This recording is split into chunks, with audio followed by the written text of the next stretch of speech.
Hi friends, simple and டேஸ்டியான cauliflower gravy எப்படி பண்ணலான்னு பார்க்கலாம். இது இட்லி, தோசை, சப்பாத்தி, ஒயிட் ரைஸுக்கு கூட நம்ம வச்சு சாப்பிட்டா ரொம்ப டேஸ்ட்டாக இருக்கும். நீங்களும் உங்கள் வீட்டில் ட்ரை பண்ணி பாருங்கள். இந்த கிரேவிக்காக இன்றைக்கி நான் ஒரு சின்ன சைஸ் காலிஃப்ளவர் எடுத்துக்கிறேன். நம்ம அதை சமையலுக்கு பயன்படுத்துகிறதுக்கு முன்னாடி சின்ன சின்ன துண்டுகளாக நறுக்கி சுடுதண்ணியில் மஞ்சத்தூள், உப்பு போட்டு வேக வச்சு அதை நம்ம ஸ்ட்ரெயின் பண்ணி சமையலுக்கு யூஸ் பண்ணிடலாம். இப்படி பண்ணுறதுனால அதில் இருக்க குட்டி குட்டி பூச்சி, புழுக்கள் எல்லாம் நம்ம வெளியேற்றிடலாம். அதுக்கப்புறம் ஒரு கடாயில் 1-2 டேபிள் ஸ்பூன் கடலெண்ணெயோ இல்லை நல்லெண்ணெயோ ஆட் பண்ணி அதில் 1 டீஸ்பூன் மிளகாய்த்தூள், 1/2 டீஸ்பூன் மஞ்சள் தூள், நம்ம வேக வச்சு எடுத்து வச்சுருக்க காலிஃப்ளவர் இது எல்லாத்தையும் ஆட் பண்ணி நல்லா வதக்கிக்கலாம். இது ஒரு கொஞ்சம் லைட்டாக ஃப்ரை ஆகிற வரைக்கும் நம்ம இதை ஃப்ரை பண்ணிக்கலாம்.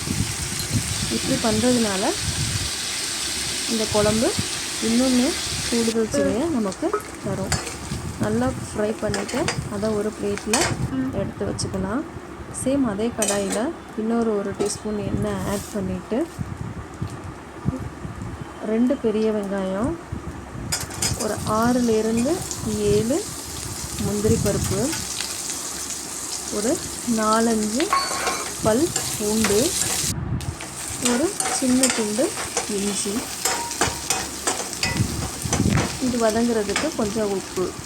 இது நல்லா கொஞ்சம் ப்ரௌனிஷாக வந்தோடனே நம்ம நறுக்கி வச்சுருக்க 2 பெரிய தக்காளியை இது கூட ஆட் பண்ணிக்கலாம். ஓரளவுக்கு வதங்கினா போதும். வதங்கினதுக்கப்புறம் இது நல்லா ஆற வச்சு ஒரு ஃபைன் பேஸ்ட்டாக அரைச்சிக்கலாம்.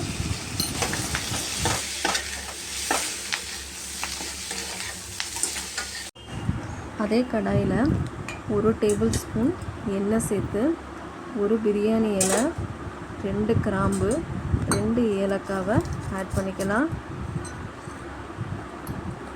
ஆட் பண்ணிவிட்டு நம்ம அரைச்சி வச்சுருக்க அந்த பேஸ்ட்டையும் இது கூட சேர்த்துக்கலாம். மிக்ஸி கழுவி அந்த தண்ணியும் ஆட் பண்ணிக்கோங்க. இதில் உங்களோட காரத்துக்கு ஏற்ற மாதிரி 1 ஸ்பூன் இல்லை 2 டேபிள் ஸ்பூன் மிளகாய்த்தூள், 2 டேபிள் ஸ்பூன் மல்லித்தூள், 1 டேபிள் ஸ்பூன் பிரியாணி பவுடர் எல்லாத்தையும் ஆட் பண்ணி கொஞ்சம் நேரம் கொதி வந்தோடனே நம்ம ஃப்ரை பண்ணி வச்சுருக்க அந்த காலிஃப்ளவரையும் இதில் ஆட் பண்ணிக்கலாம். இந்த ஸ்டேஜில் உப்பு அப்புறம் தண்ணி ஆட் பண்ணிக்கோங்க. இதை நல்லா மூடி வச்சு எண்ணெய் பிடிக்கிற அளவுக்கு இதை வேக விடணும். வேக விட்டுறதுக்கப்புறம் கொத்தமல்லி நறுக்கி தூவிக்கலாம்.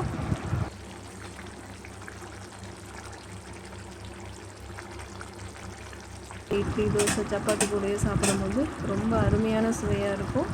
இதை நீங்கள் வீட்டில் ட்ரை பண்ணிவிட்டு எப்படி இருந்துச்சுன்னு சொல்லுங்கள். Thank you friends. உங்கள் ஃப்ரெண்ட்ஸுக்கு இதை ஷேர் பண்ணுங்கள். Please subscribe the channel.